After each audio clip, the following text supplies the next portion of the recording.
When people ask me what's the hardest thing about business, it's people. It's dealing with the people. And the reason why I found it difficult to deal with the people is because I always wanted to hire the people that seemed smart or, appeared like, they gave a shit, and I'd hire them and they didn't.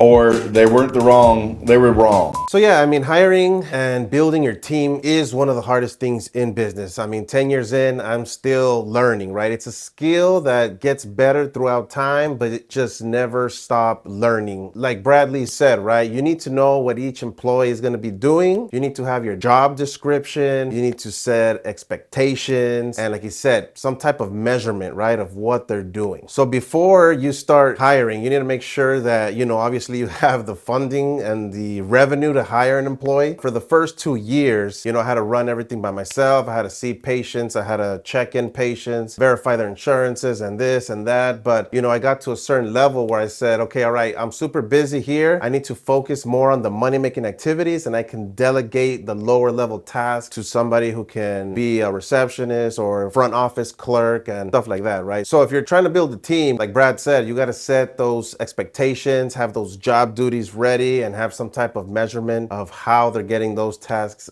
done. And of course, you need to have the revenue for it. From my experience, I mean, once you got your overhead covered and you have extra revenue that you can reinvest back into the business, then you might want to consider hiring your first employee and keep building out that team.